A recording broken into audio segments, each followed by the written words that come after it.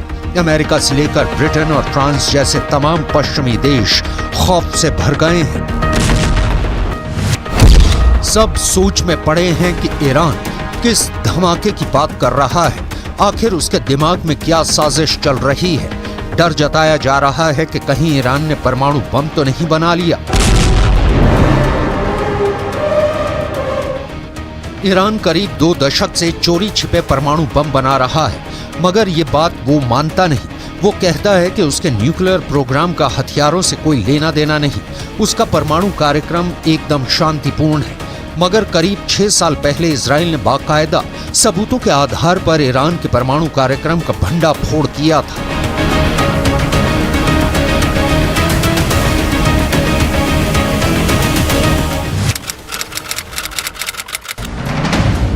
एक किताब में दावा किया गया है कि 2018 में इजराइल की खुफिया एजेंसी मोसाद के एजेंट चुपके से ईरान की राजधानी तेहरान के पास एक खुफिया ठिकाने में घुस गए थे।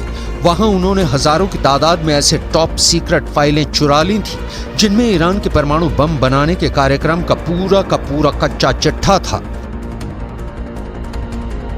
इसी साल मई में अमेरिका की न्यूज एजेंसी एसोसिएटेड प्रेस ने एक रिपोर्ट छापी थी जिसमें दावा किया गया था कि ईरान ने अपना एक परमाणु प्लांट जमीन के इतने अंदर बनाया हुआ है कि अमेरिका की मिसाइलें भी उसे भेद नहीं सकती। एसोसिएटेड प्रेस ने अपनी रिपोर्ट में दावा किया था कि ईरान तेहरान से करीब 225 किलोमीटर दूर नतांज न्यूक्लियर प्लांट के पास पहाड़ों में सुरंगें बना रहा है। जमीन में 260 से 328 फीट तक गहरी सुरंगें।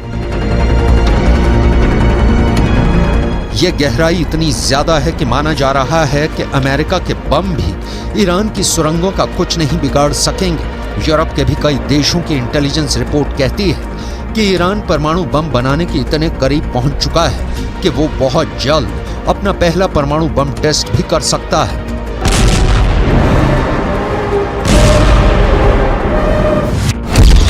ईरान के परमाणु प्रोग्राम की जांच कर रही है संयुक्त राष्ट्र की न्यूक्लियर एजेंसी IAEA यानी इंटरनेशनल एटॉमिक एनर्जी एजेंसी का तो दावा है कि ईरान परमाणु बम बनाने के लिए इतना यूरेनियम जुटा चुका है कि महज 12 दिन में परमाणु बम बना डालेगा।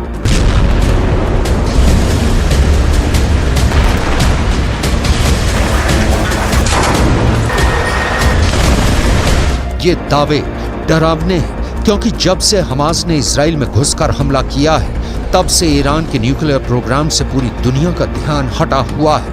ईरान के जिस परमाणु कार्यक्रम से अंतर्राष्ट्रीय मीडिया की नजरें नहीं हटती थी वो युद्ध की रिपोर्टिंग में लगा है। ईरान के परमाणु कार्यक्रम पर गिद्ध की तरह नजरें गड़ाए बैठे अमेरिका और इजराइल जंग में उलझे हुए हैं। रक्षा विशेषज्ञों का कहना है कि ईरान इसी बात का फायदा उठाकर चोरी छिपे धड़ल्ले से परमाणु बम बनाने में लगा है।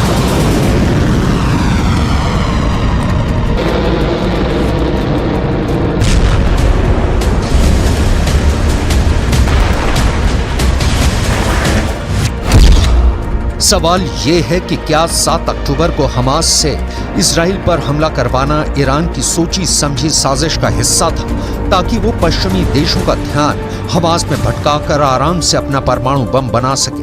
क्या बीते 2 महीने से ईरान परमाणु युद्ध की प्लानिंग कर रहा है? ईरान ने यूं ही तो धमाके की धमकी नहीं दी होगी, जरूर उसके हथियारों के जखीरे में ब्रह्मास्त्र आ गया है। ईरान की धमकी का मतलब है पत्थर की लकीर। अब वो दोबारा नहीं चेताएगा बल्कि सीधा अटैक करेगा।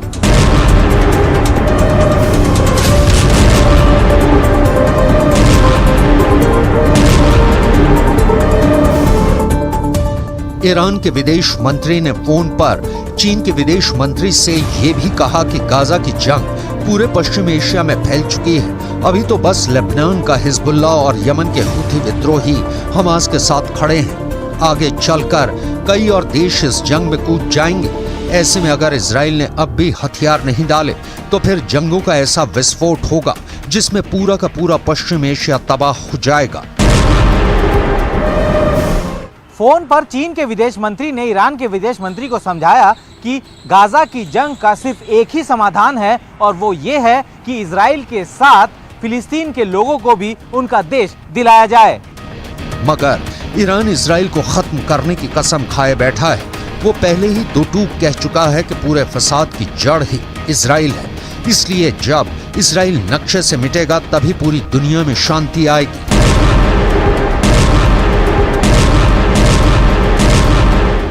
ईरान आर या पार के मूड में नजर आ रहा है।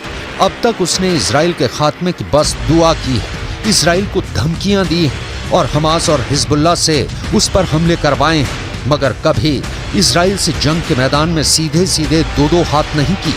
ऐसे में अब अगर ईरान युद्ध लड़ने उतरता है तो ये उसकी इजराइल से पहली और आखिरी जंग भी साबित हो सकती है।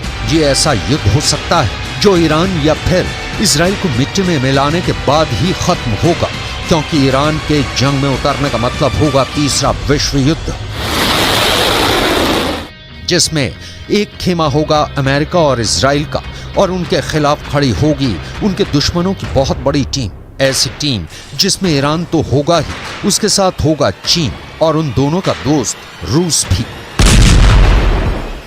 अगर ये युद्ध हुआ तो शायद दुनिया ही टुकड़े टुकड़े हो जाए, क्योंकि इन सभी देशों के पास दुनिया को खत्म कर देने वाले खतरनाक परमाणु बम हैं। अमेरिका के पास 5224 परमाणु बम है और उसके साथ ही इजराइल के पास 90 और इनके साथ खड़े रूस और चीन के पास परमाणु हथियारों का जखीरा है। रूस के पास दुनिया में सबसे ज्यादा परमाणु बम है। उसके परमाणु बमों की संख्या 5889 है। यह आंकड़ा अमेरिका के परमाणु हथियारों से भी ज्यादा है। वहीं चीन के पास 410 परमाणु बम है। ऐसे में अगर अपनी ताकत की नुमाइश की कोशिश और दिमाग की गर्मी में परमाणु बम चलाने का फरमान पास हो गया तो तबाही मच जाएगी।